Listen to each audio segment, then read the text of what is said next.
गडाबा जो कि एक जनजाति है, उनके पारंपरिक पहनावे को लेकर एक कथा में बताया जाता है कि एक देवी गुप्त रूप से गडाबा गांव का दौरा करती है और वहां पर एक महिला से खाट पर आराम करने के लिए अनुमति मांगती है। उनके कपड़े को देखकर उस देवी से बुरा व्यवहार किया जाता है और कहा जाता है कि वह भिखारियों की तरह नीचे बैठे। उसके बाद से उस देवी के द्वारा एक श्राप दिया जाता है। गडाबा महिलाओं को हठ धर्मिता से बचने की याद दिलाने के लिए इस तरह का कपड़ा पहनना चाहिए। जोहार, मेरा नाम नेहा बेदिया है और आज हम गडाबा जनजाति के बारे में जानेंगे। वीडियो देख इसे लाइक शेयर कर हमें सहयोग करें और हमारे चैनल ट्राइबल खबर को सब्सक्राइब भी जरूर करें। गडाबा आंध्र प्रदेश की कमजोर जनजातियों में से एक है, जिसे विशेष रूप से कमजोर आदिवासी समुदायों की श्रेणी में रखा गया है। गडाबा जनजाति आंध्र प्रदेश, ओडिशा, छत्तीसगढ़ और मध्य प्रदेश के पहाड़ी इलाकों में रहते हैं। गडाबा जनजातियों की अपनी भाषा गडाबा है।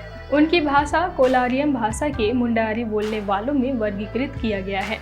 गडाबा जनजाति आंध्र प्रदेश में मुख्य रूप से विशाखापट्टनम, विजयनगरम और श्रीकाकुलम जिलों में और ओडिशा के कोरापुट, मलकानगिरी, नबरंगपुर, कालाहांडी, खोर्धा, सुंदरगढ़ और नयागढ़ में रहते हैं। ओडिशा के कोरापुट जिले में उपलब्ध प्रमाण के आधार पर गडाबा आंध्र प्रदेश से बहुत पहले ही ओडिशा के पूर्वी घाटी के पहाड़ी में चले गए। साल 2011 के जनगणना के अनुसार आंध्र प्रदेश में गडाबा की कुल आबादी 37,798 है, जो कि कुल जनजातीय आबादी का 1.44% है। इसमें पुरुषों की संख्या 18,374 और महिलाओं की संख्या 19,424 है। गडाबा जनजाति प्रोटो ऑस्ट्रेलाइड नस्ल से संबंधित है।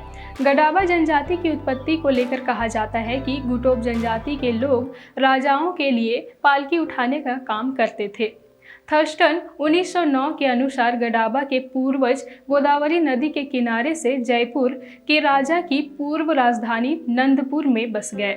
मद्रास जनगणना रिपोर्ट 1871 के अनुसार H.G. टर्नर कहते हैं कि बहुत हद तक गडाबा का एक वर्ग है जिसे केरांग कापू कहा जाता है। वे किसी से संबंध नहीं रखते हैं, लेकिन उनकी भाषा लगभग एक जैसी है। महिलाएं कपड़े पहनती हैं जो केरांग नामक जंगल की झाड़ी के रेशे से बुनती है। गडाबा जनजाति का सांस्कृतिक जीवन वन और पर्यावरण से जुड़ा हुआ है।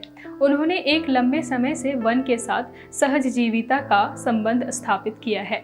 कभी उनके जीवन में आजीविका का आधार वन, वनस्पति और जीव था। वर्तमान में वे झूम और स्थायी दोनों तरह की खेती करते हैं। अधिकांश गडाबा भौगोलिक समस्याओं का सामना करते हुए अलगाव, निरक्षरता, गरीबी और हाशिए में जीवन जी रहे हैं। गडाबा जनजातियों की पारंपरिक पहनावा बेहद साधारण है। पुरुष निचले हिस्से को ढकने के लिए लंगोटी यानी गोछा पहनते हैं और ऊपरी हिस्से को नंगे छोड़ दिया जाता है। वहीं महिलाएं पूरे शरीर को साड़ी से बिना ब्लाउज के ढक लेती हैं। हालांकि वर्तमान में पुरुष धोती और शर्ट और महिलाएं साड़ी और ब्लाउज पहनती हैं। इसके अलावा गडाबा महिलाएं ईरे या कित्ते नामक कपड़ा पहनती है।